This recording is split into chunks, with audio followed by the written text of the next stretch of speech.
Praise the Lord. So let's pray before we start. Hallelujah. Thank you, Lord. Nagpapasalamat kami, O God, sa kabutihan mo sa aming Panginoon. Thank you for choosing us to be in this place, O God, in your sanctuary, to worship you and to adore you, to give our life and our offerings before you, Lord. Father, even right at this time, O God, we give you our ears, we give you our hearts, O Lord. Speak to each one of us, O God. Even to those who are watching online, Panginoon, let your power go beyond the screen of their cell phones, O Lord, or gadgets. Let them feel and let them know that you are a mighty God in their life, O God. Salamat po, Panginoon. Just use me as your instrument, O God. It's not my name, it's not my power, O God, because I am nothing before you, Lord. But Father, it's your name, O God. It's your work, and it's for your glory alone. This is our prayer, O God, and we continue to invite the Holy Spirit to move in our midst, O Lord, to give us the understanding that comes from you. This is our prayer, Lord, in Jesus' name. Amen. Amen. Okay, let's be seated in the presence of the Lord. Good afternoon po sa ating lahat. Good afternoon sa ating mga kapatid sa online at sa mga kapatid na nandito po sa ating hall. Amen. So, nalalapit na ang Chinese New Year at alam ko po na talagang tagtag sa trabaho, kung tagtag sa trabaho talaga, no? Talagang tagtag talaga. Kasi tradition, for those who do not know, kapag Chinese New Year po kasi mga kapatid, ay talagang as in super general cleaning po ang ginagawa ng mga kapatiran natin dito sa mga bahay-bahay po ng mga employers nila. It's because of the belief of the people here na kapag malinis ang bahay ay maswerte. Okay? It's good na malinis ang bahay, pero your blessing will not depend on the kung gaano kalinis ang bahay. But then, of course, yun ang nakaugalian nila. And we pray na hindi lang sana bahay ang magiging malinis, pati buhay at puso. Amen? Amen. So, sa mga kuya, gisingin ninyo ang mga sarili ninyo. Encourage yourself. I-wood. Ano yung kanta na shake. Kapag inaantok, tumayo. Okay? Tumayo at makinig para hindi kayo aantukin. Okay po ba? Amen. Okay, so ang pag-aaralan po natin sa hapong ito is about the destructive power of pride. Alam niyo, very destructive ang pride. Pride can destroy us. Amen? Even if we are Christians, kung hindi po tayo magiging maingat sa ating paglilingkod sa Panginoon, ayan, magiging proud tayo sa mga accomplishments, sa mga ginagawa natin, sa mga gifts and talents that God had entrusted us, ay ito din ang sisira sa atin. That's why the word of the Lord always reminds us to be humble and grounded, just like our Lord Jesus. You know, Jesus Himself, anak ng Panginoon, Diyos, hari ng lahat ng hari, ay nagpakumbaba. He came to be a model kung paano po tayo mamumuhay, kung paano po dapat ang ating mga character sa mundong ito para mag-ilaw po ang ating mga buhay. Because we are called to be the light and the salt of this world. We are called to be the ambassador of God. You know, ambassador means you stand in behalf of a powerful person behind you.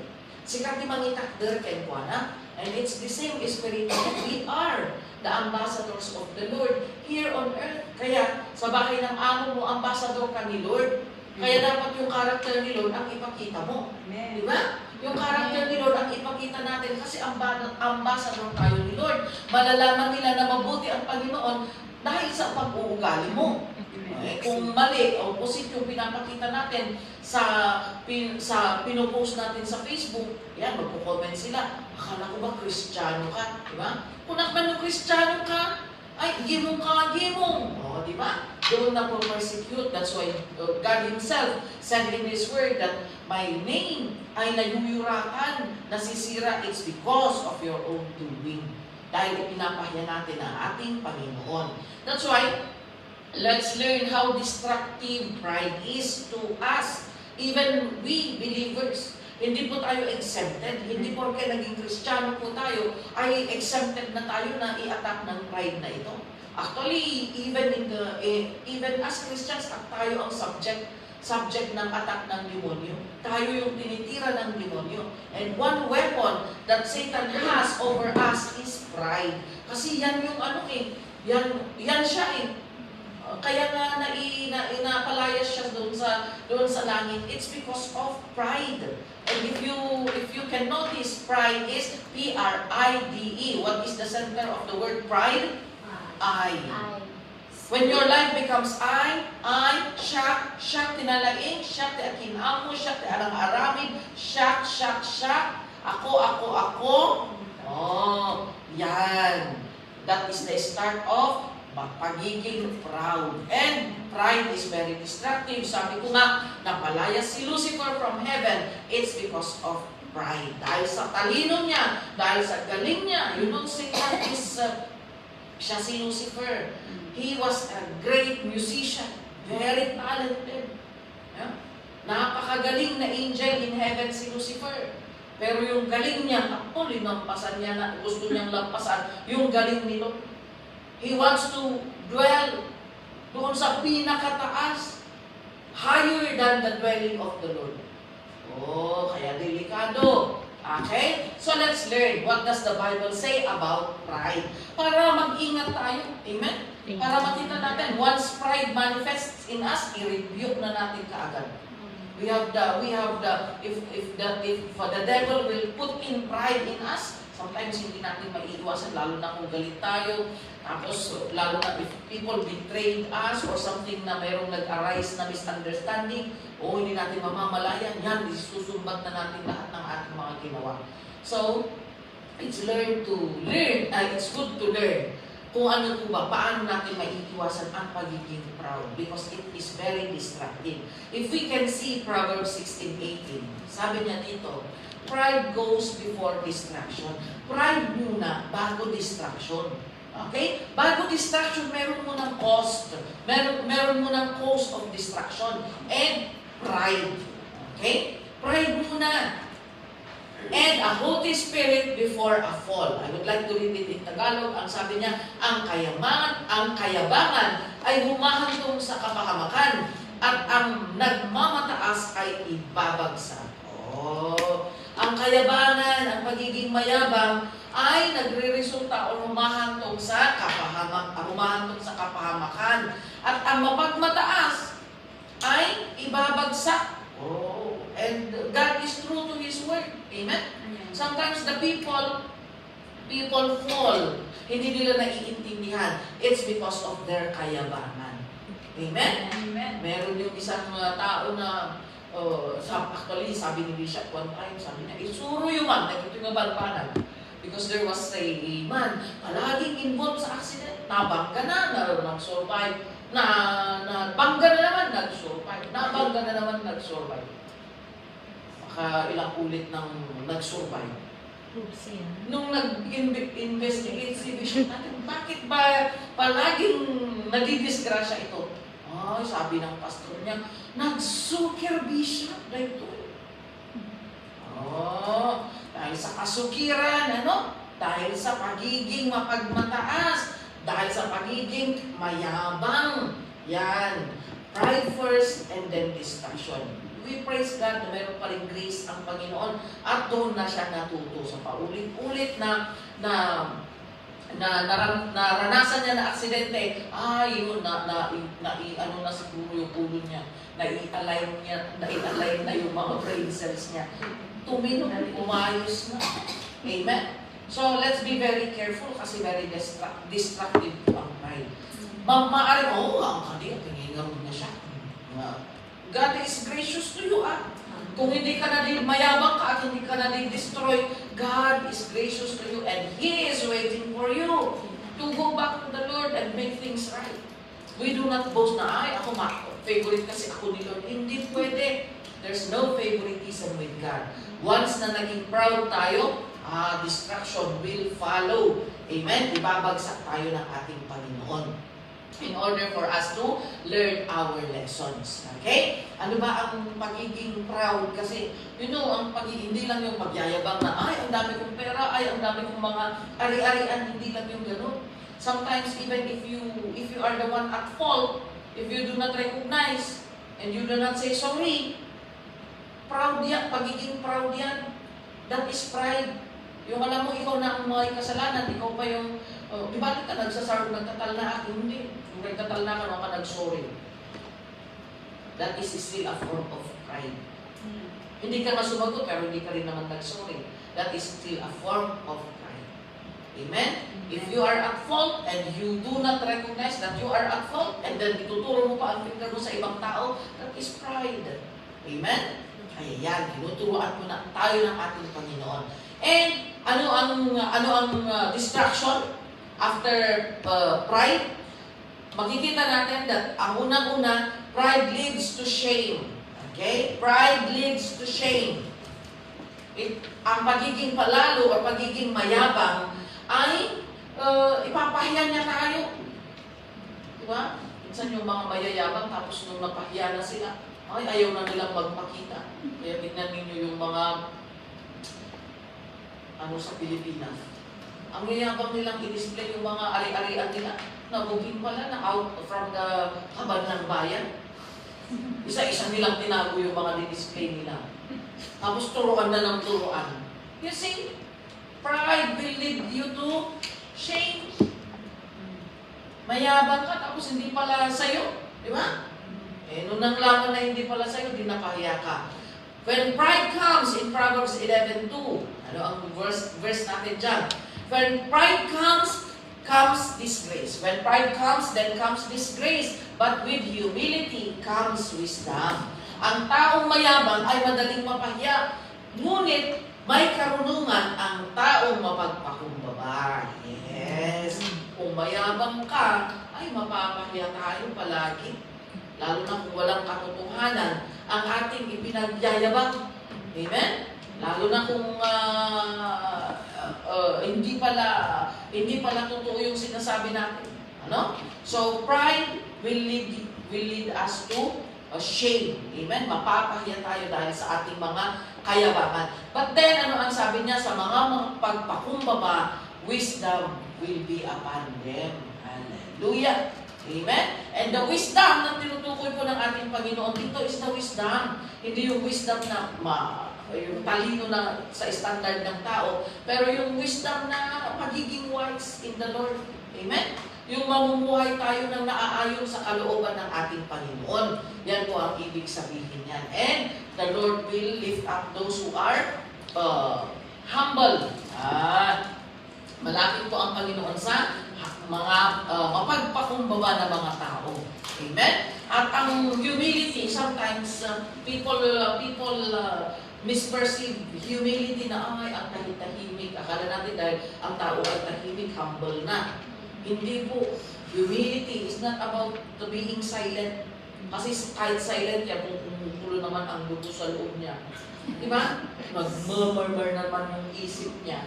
O kaya, she is plotting or he is plotting vengeance, revenge in his mind and heart. Or puno naman ng sama ng loob. Pero tahimik, this does not count to be humility. Amen? Ang humility is being humble, mapagpakumbaba. Admitting our faults, admitting that tayo ang nagkamali. Or even sometimes, kahit hindi ka ang nagkamali, for the sake of peace, di ba? O sige nga, okay, sorry. Kahit hindi ka ang mali. Pero alam mo na yung issue or conflict is becoming wider and wider. At ayaw mo yun, being a humble person, being a humble person is a lover of peace. Lover of peace or peacemaker ang isang mapagpakumbabang tao. Dahil ikaw na magpagpakumbaba, ayaw mo ng gulo. Kaya for the sake of matapos na ang gulo, then you are willing to let go of your ego. Okay? You are willing na ikaw na lang ang bumaba kahit ikaw ang may karapatan. Kaya sa pagiging tunay na Kristiyano po, hindi po lahat ng karapatan ay ipinaglalaban. Yes, kahit karapatan mo ang lupa na yan. Kung yun naman ang magiging lupa naman na yan, ang magiging dahilan para magkaroon ng World War III sa family niyo. Diba? Why not let it go? And let God be God? Sabi ng Panginoon, if someone will take your cloak, itad mo pa ito. Hinala na kami sinta, itad mo pa yung jacket mo. Itad mo pa yung sa pantalon mo. Mandamap na. Itad mo sapatos mo, mandamap na. For the sake of peace. Amen? And God will be the one to bless you because of your humility. Blessed are the peacemakers. Yan po ang sabi ng salita ng Panginoon. Amen? And a humble person is a lover of peace. Is a peacemaker. Amen? Kaya yan. Huwag tayong makipagtaasan ng pride sa mga taong ma-pride. Huwag kang makipagtaasan din ng pride. Wala kang mapapala. Amen? Pero kung ikaw ay bababa, ay mapapahiya sila. Lalo na kung ikaw na nga ang may karapatan, ikaw pa yung bumaba. Ay, kung nanando ako, tababain mo. Sakti naglas ko ito, iso lang pinagpakumbaba. Yung kabutihan mo, yun yung magpapahiya sa kanila. Yun yung anong pumuling sana sa sibang. Yun yung papatay ng apoy ng galit nila. Kaya masabi ng salita din ng Panginoon, when your enemy is hungry, ano ang gagawin mo? Give him something to eat. Naglaing mo tato yung enemy ko. Di ba? Ang galing naman ng enemy na ito. Napakainin pa. Ano ang purpose nun? Para masubsuban. Para mabuhusan pa ng tubig yung galit niya. Para mawala. Yan ang ibig. Para mapahiya yung spirit of pride in him or in her. Yan po mga kaibigan. Okay? So, pride leads to, when pride comes, it leads to disgrace or it leads to shame. Okay, let's go to number 2. Pride leads to arguments. Yes. Kapag may pride, ayan, may away. Whenever there is pride, may away. O, at dati asuk, at dati, ano yun? Kape. Usok. Kung may usok, may Apoy. Kung may usok, may wag. Kung ang kawikaan or niya na ganang pagsasao, ije Cordillera, kung may usok, may wagwan. Ganito din, kung may pride, may away. Kung may pride, may away talaga yan. Kaya pride leads to arguments. In Proverbs chapter 13, verse 10. Proverbs chapter 13, verse 10. Pride leads to conflict. Pride leads to conflict. Those who take advice are wise. You see? Ang pagkakaroon ng pride o pagkakaroon ng yabang sa ating mga sarili ay talagang may conflict yan. Amen? Kaya kung may isang tao sa mundo natin na mayabang, ay talagang pag-aawayin tayo niyan. But then, those who take advice are wise. Amen? That's why counseling, magpa-counsel ka, hindi mo alam, huwag kang maging mayabang na amo pastora, among tararawin. Hindi ka nagpa-counsel. Ayan, nagkamali-mali ang buhay mo. At marami pong nangyayaring ganun. Dahil tinago nila, alam may pride sila. Yan, ginawa nila ng bukod nila. Ginawa nila ng sarili nila. Ang ending, kapag nagkagulo-gulo na ang buhay nila, tsaka lang sila lalapit, ano bang magagawa natin? Tapos na. Amen? So, always seek advice. You know, ang hindi pagsisik ng advice, a pride in disguise.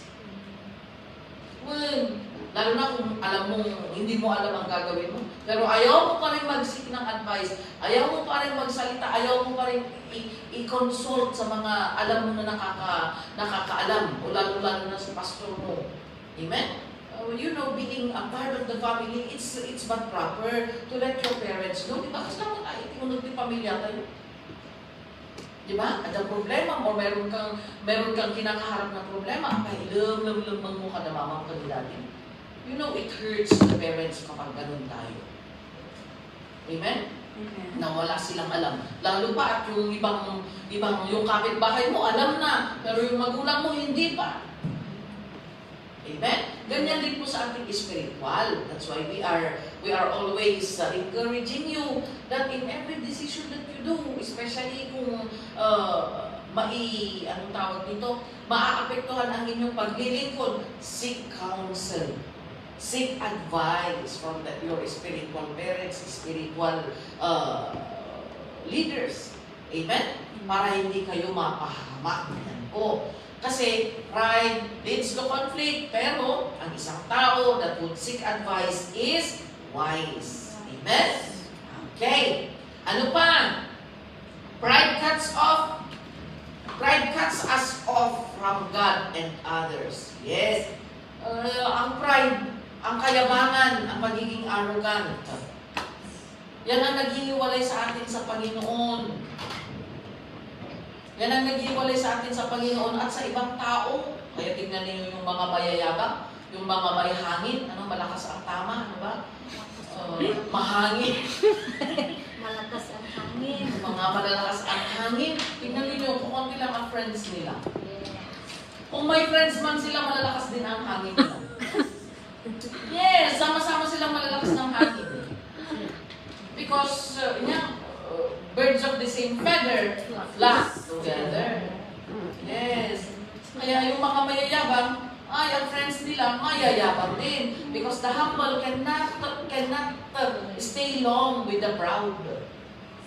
Kung masyadong mayabang na yung makipagkaibigan na lang ako sa iba. Kasi parang baka mailipad ka sa sobrang hangin nila. Di ba? So yan. It cuts us off. Pride cuts us off from God and others. In Luke chapter 18 verses 9 to 14. Tignan nga po natin ang Luke 18, 9 to 14. Sabi niya dyan, to some who were confident of their own righteousness and looked down on everybody else, Jesus told this parable. Tignan ninyo kung kanino ina-address ng Panginoon ang parable na ito. Sa mga mayayabang, sabi niya, kayo na bilib sa inyong mga sarili at bilib sa inyong mga righteousness, sa inyong katwiran, sa inyong self-confidence. Kayo na bilib sa inyong mga sarili at kakayahan. Ito ang kwento para sa inyo, sabi ng Panginoon. And in the next verse, ano ang sabi ng Panginoon? 2 men went up to the temple to pray. One, a Pharisee, and the other, a tax collector. May dalawang tao na pumunta sa temple para manalangin. Merong isang Pharisee, isang knowledgeable sa Bible, isang tao na may knowledge sa Bible. Okay? Isang teacher of the law. And merong isang tax collector. Ang tax collector po kasi in the Bible. Alam niyo, bago tayo during the DTC, naku-curious ako, bakit kaya ang tax collector sinner kaagad? Bakit sa Bible kapag binabanggit ang tax collector, sinner kaagad, hindi tax collector lang naman? Di ba? Pero kaakibat niya ang word na sinner, managbaso, di may sanga, tax collector. Kasi pala, during the time of the olden days, ang mga tax collectors, may corruption na pala noon. Salamat naman at hindi sa Pilipinas nagsimula ang corruption. Kasi noon pa man meron ng corruption. Bakit? They are, naniningil sila ng more than what the people owe. Mas, kung kunwari 500 lang sana ang tax ng tao, ginagawa nilang 5,000. As in, pinapatong-patungan ang kanilang, ang mga taxes ng mga tao. At kapag ang mga tao ay hindi nakakabayad, kino-confiscate nila ang kanilang mga ari-arian. So, ang mga tao nalulublob sa utang, nalulublob sa hirap, while the tax collectors are becoming richer and richer because of the wealth of the people na kino-confiscate nila. At, anong tawag nito? Na sinisingil nila ng mga buwis na more than. Okay? So, ganyan po kaya, tax collector, sinner na kaagad siya sa Bible. Okay? So, ganyan po. So, dalawa ang pumunta doon sa temple to pray. Isang Pharisee, isang matalinong tao, teacher of the law, and a tax collector, a sinner. And next verse, the Pharisee stood up and prayed about himself. Nanalangin yung Pharisee. Sabi niya, God, I thank you that I am not like the other men, robbers, evildoers, adulterers, or even like this tax collector. Sabi niya, ako, agyaman na, thank you Lord.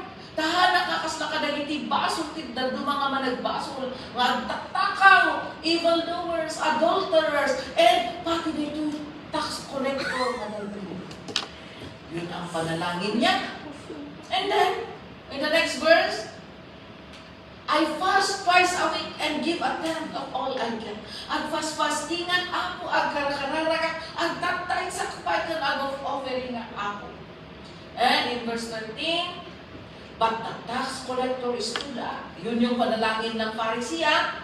Pero tumayo naman yung tax collector na nalangin. At sabi niya, the tax collector stood at a distance. He would not even look up to heaven. Hindi siya makatingin sa langit dahil hiyang-hiya siya sa Panginoon. But beat his breast and said, God, have mercy on me, a sinner. Sabi niya, maawa ka sa akin, Panginoon. Ako po ay isang makasalanan. Yun ang panalangin ng tax collector. Ano ang sabi ng Panginoon? I tell you that this man, rather than the other, I tell you that this tax collector, sabi ni Jesus, rather than the other, went home justified before God. Nalinisan before the Lord, pinatawad ng Panginoon. For everyone who exalts himself will be humbled, and he who humbles himself will be exalted. Oh, kaya yung mayabang, sa kayabangan niya, wala siyang napala, even if he prayed to the Lord. Pero yung tao na makasalanan, he beat his breast, he bowed down, nagpakumbaba, maawa ka sa akin, Panginoon, dahil ako po ay isang makasalanan. O sino ang itinaas ng Panginoon? Yung nagpakumbaba. Anong nangyari doon sa mayabang?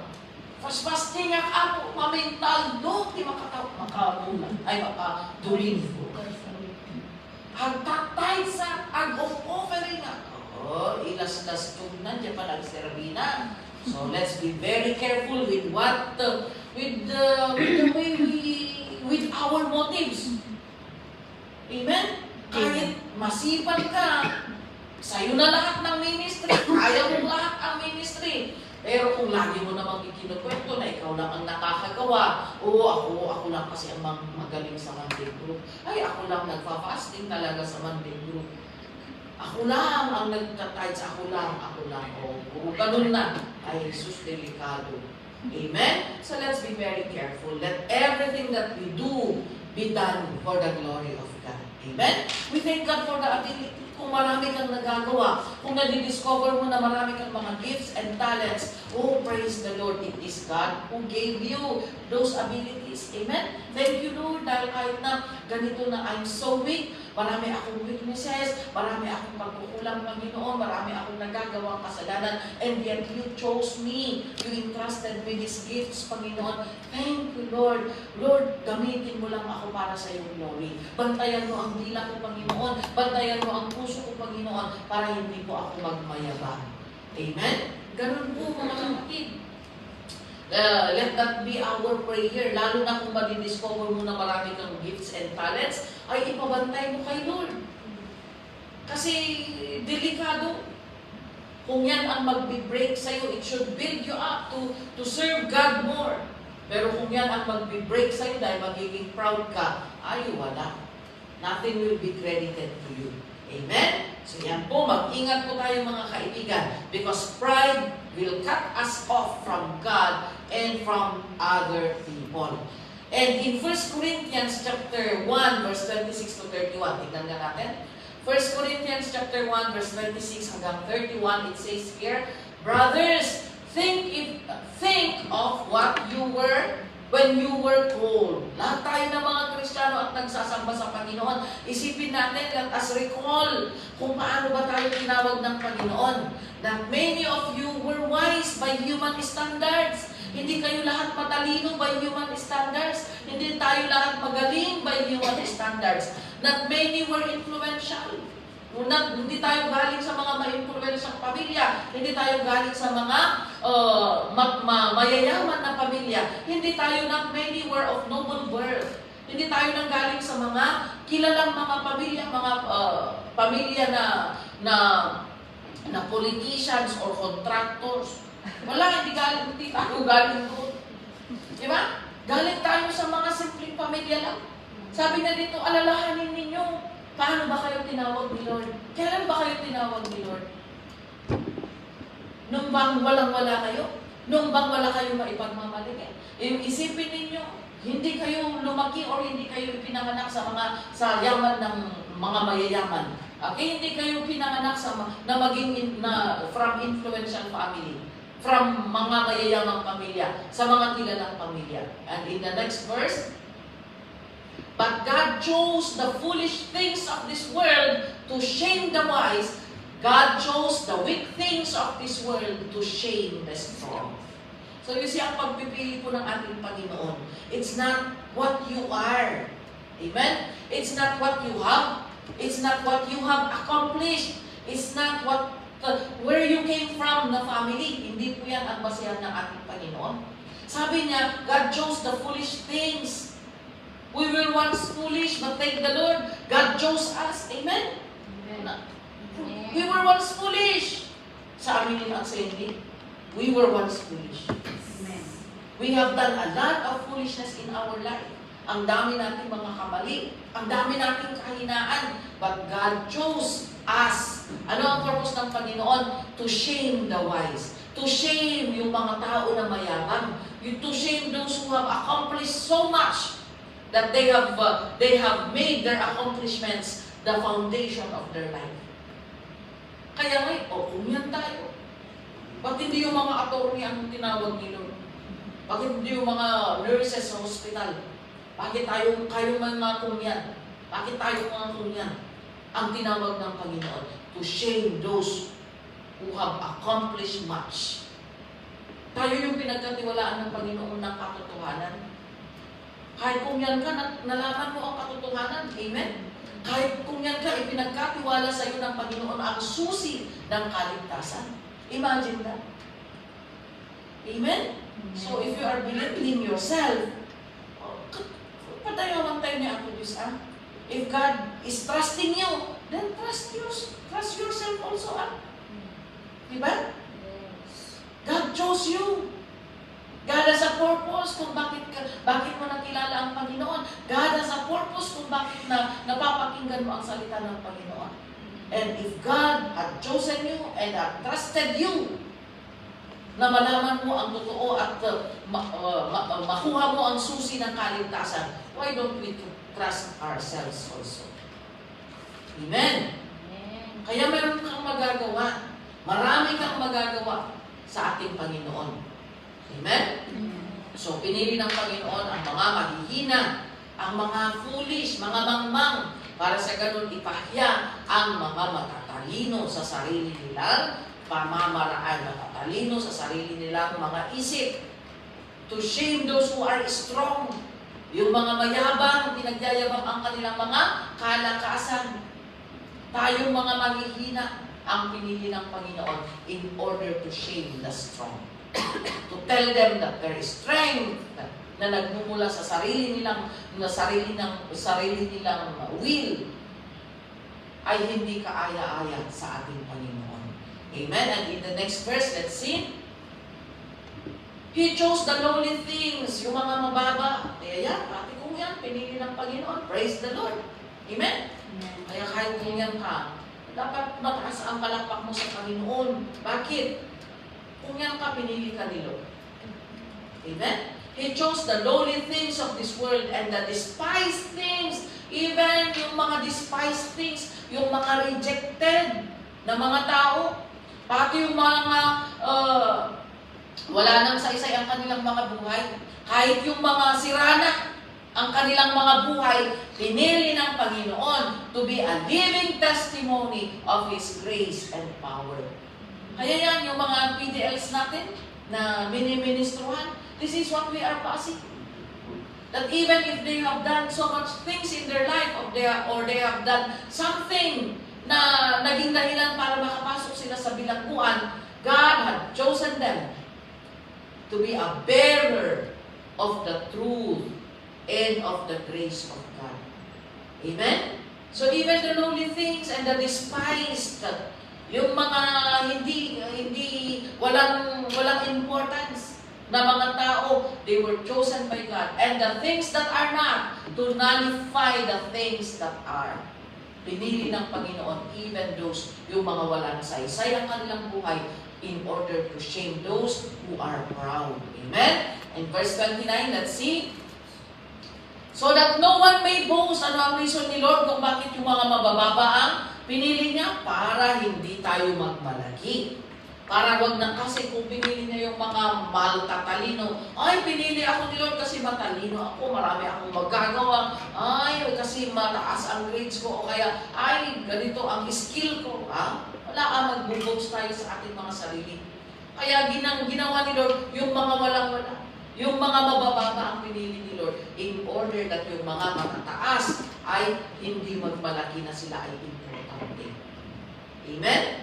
And in the next verse, it is because of Him that you are in Christ Jesus, who has become for us wisdom from God, that is our righteousness, holiness, and redemption. Yes, kaya even tayo din na pinili ng Panginoon, huwag din tayong magmalaki. Kasi it is because of Him, it is because of His great love for us. It's not because of kung ano yung binigay mo or kung ano yung accomplishment mo sa buhay mo. Amen? It is God, it is because of Him that you are in Christ Jesus, who has become our wisdom from God. Amen? That is our righteousness, holiness, and redemption. And in verse 31, therefore, as it is written, let him who boasts, boast in the Lord. Kaya yan. Kung mag-boast ka man, you boast in the Lord. Numan itangsit ka, kung magmayabang ka man, ang ipagyayabang mo ay ang ating Panginoon. Amen. Hindi yung kotse mo na may payo. Hindi yung bag mo na Louis Vuitton. Hindi yung sapatos mo na mamahalin. Hindi yung diploma mo. Hindi yung kung ilan ang laman ng bank account mo. Kung magmamayabang ka, ang ipagmayabang mo ay walang iba kundi ang Panginoon. Amen? And God is worthy na ipangalandakan natin. That God is good, God is mighty. Siya ang dahilan bakit natin nakakaya na magtagal dito sa Hong Kong. Di ba? Siya ang dahilan kung bakit bumabangon pa rin tayo araw-araw. Alam niyo ang kalakasan niyo? Ubus na yung kalakasan niyo na inipon ng katawan ninyo. What you are using now is the strength that comes from the Lord. Imagine, matulog kayo ng madaling araw. Tapos gigising tayo, may energy pa rin. O, gisang ka pa. Hindi naman kayo nagpa-vitamin. Di ba? Hindi naman tayo nagpa-vitamin na. Bakit ganun ang energy natin? It's because of the Lord. Amen? So it's but proper na ipagyabang natin ang ating Panginoon that we know God. Amen? Sabi ni Jeremiah, I have nothing to boast. Wala akong bahay, wala akong ari-arian to boast, but I will boast that I know God. Knowing the Lord is treasure. Kinabak na ang kakabsat. Isang kayamanan po ang pagkakakilala natin sa ating Panginoon. Amen? Kaya sa ayaw mo at sa hindi, mayaman ka. Mayaman ka dahil nasa iyo ang pinanggagalingan ng yaman. The earth is the Lord and everything in it. Silver and gold, sabi ng Panginoon, ay akin. So when we have Christ in our life, we also have the wealth of the Lord. Amen? Pero baka sabihin, kung ako yung ikablan tayo magpapakpak na. God is in control. Amen? Alam niya kasi, lalo na kung weakness mo ang pera, ay baka kung payayamanin ka niya, baka makabili ka ng ticket papuntang hell. Yes, baka masubrahan mo ang bili mo. Nakabili ka ng ticket mo papuntang impyerno. Kaya God is in control. He gives us our daily bread. Amen? Daily bread ang binibigay, daily sustenance, daily maintenance, ang binibigay ko na sa atin ng ating Panginoon. So that no one will boast. Amen? And ano pa? In Galatians chapter 5, verse 22 to 26, makikita natin dito ang fruit of the Spirit. The fruit of the Spirit is love, joy, peace, patience, kindness, goodness, faithfulness. Next. Gentleness, self-control. Against such things, there is no law. Verse 24. Those who belong to Christ Jesus have crucified the sinful nature with its passions and desires. And since we live by the Spirit, let us keep in step with the Spirit. And last, let us not become conceited, provoking, and envying each other. You see, ang pride po is not compatible with the fruit of the Spirit. Hindi pwede na, I have the fruit of the Spirit, pero ang yabang-yabang mo naman, ang arrogant mo naman, hindi compatible, hindi pwedeng mag-mix ang pride with the fruit of the Spirit. Because pride is the fruit of the flesh. This is the fruit of the Spirit. Amen? Kaya kung mananatili yung pride, hindi magmamanifest yung fruit of the Spirit. Not unless we let go of our pride, here comes the fruit of the Spirit coming to replace. Amen? Ganyan po. So, hindi pwedeng mag-mix, I have the fruit, but I have the pride also. No, cannot. Cannot lang. Cannot be. Na may pride at may love. No, cannot. Hindi pwedeng mag-mix up ang mga ito. It's either mamili ka, fruit of the Spirit, or fruit of the flesh, or fruit of the enemy, the devil. Remember that the sin of Satan is pride. Amen? So yan. In James chapter 4 verse 10, tignan natin. James chapter 4 verse 10, para maiwasan ang pride, always humble yourselves before the Lord, and He will lift you up. Magpakumbaba tayo sa harapan ng Panginoon, at itataas niya tayo. Amen. Kung gusto mo na itaas tayo ng Panginoon, and even in our conflicts, kapag ikaw ang nagpapakumbaba, God will side you. God will be your attorney. Amen? God will be your attorney. Magpakumbaba ka lang. I remember nung nag-didivis kami dun sa Pilipinas, napagalitan ako. Napagalitan ako because of misunderstanding and miscommunication. Pero kung inalaban ko, mas lalong lalawak yung conflict. So, tumahimik lang ako. I just said, sorry po, Bishop. Ganun lang.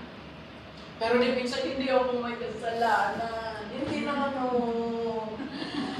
Mabay na siya, umiiyak yung heart ko. But then, it's good to just, Lord, you know the truth.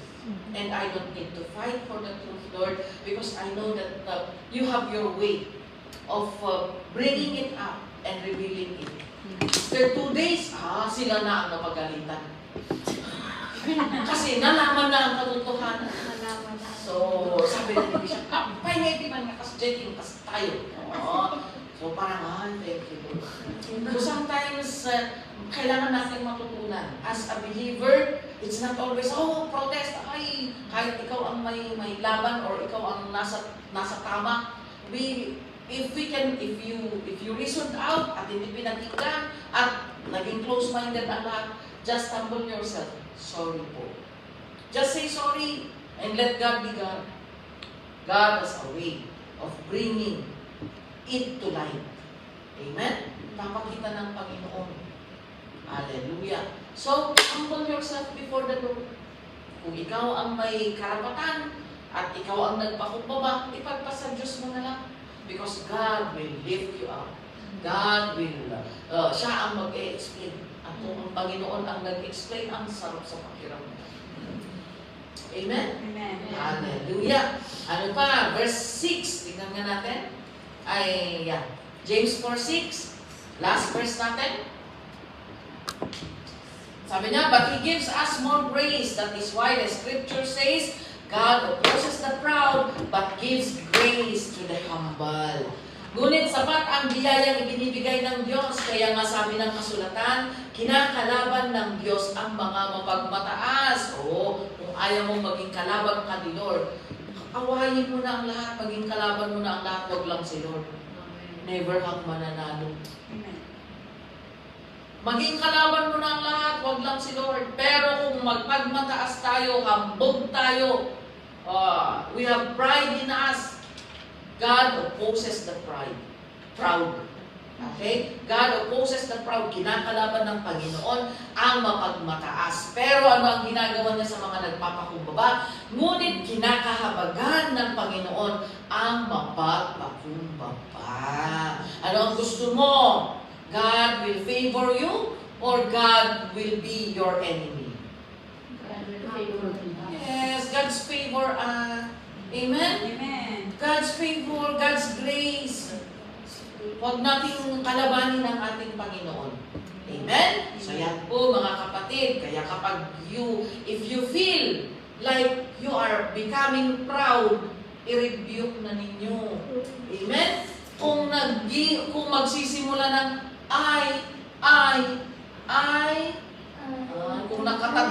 kapag nakadalawa ka, nakatatlo ka it's ma-spelling mo na ang pride. Kaya, before pa na maging full-blown pride yan, i-rebuke mo na. Kailangan mong i-rebuke ang sarili mo. You know, the mind is the battleground. Dito magsisimula, dito mabubuo ang plano ng demonyo. Dito mabubuo ang pride. At kapag alam mo na nabubuo, lalo na kung galing ko, shut, tinabungat ako, shut, pinangaramit ako, shut. Yan, kapag nagsimula ng ganon, i-review mo na, in Jesus' name, ikaw na pride, umalis ka sa isip. Umalis ka sa isip ko, Lord, give me humility. Lord, help me to humble myself. And one thing, na to fight pride, you know, when you say sorry, just say sorry. No explanation. Kasi kapag, sorry nung si ka maggamin, hindi maggamin ka sulat, hindi maggamin ka sa check, umatid, tututuman. Ang nga malmalas na ita. Kahit nag-sorry ka. You just say, sorry, God bless you. And then that's it. Ibigay mo na kay Lord. Kung injustice, ibigay mo na kay Lord. Bahala si Lord na mag-justify sa iyo. Amen? Kasi kung may explanation ang sorry natin at mayroon pang karugtong, magsasabi din yung isa, mamaya nag-away na naman kayo. Just say sorry. And God bless you. And then finish. Let God be God. Amen? Amen. Hallelujah. Dahil kapag ginawa mo yan, God will lift you up. God will be gracious to you. And God will favor you. Amen? Amen. So yan po, mga kaibigan, ang tungkol po sa pride sa ating buhay. It is very destructive. Huwag po nating hayaan na maging full-blown. Huwag po nating hayaan na siya ang sumakop sa atin. Let the fruit of the Holy Spirit reign in our life. Amen? Hallelujah. So, let's pray before I give back to the MC. Salamat po, Panginoon. We thank you, Lord, for teaching us your words this afternoon, O God. Lord, we know that sometimes hindi po namin namamalayan and sometimes pinapahintulutan namin, Panginoon, na yung pride po ang mag-take over at mamuno at maghari sa aming mga puso. But Lord, tulungan mo po kami habang pinapakinggan po namin at napag-aaralan po ang iyong mga salita. Tulungan mo kami, Panginoon, to be humble, O God. Lord, to continue, Lord, to serve you in humility and to serve others as well, O God, na may mapagpakumbabang puso, Panginoon. And Lord, ikaw po ang siyang magturo sa amin kung paano po namin ma-overcome. Give us your Holy Spirit, O God, for us to overcome the pride in our life, Lord, para ma-prevent po namin na maging proud kami sa aming mga buhay, O God. Forgive us, Lord, if there are many times, O Lord, na naging proud kami, O God, na hindi po kami naging humble, O Lord. Pero salamat sa pagpapaalala ng iyong banal na salita, O God. Salamat po, ito po ang aming samot na langin sa pangalan ni Jesus. Amen and amen.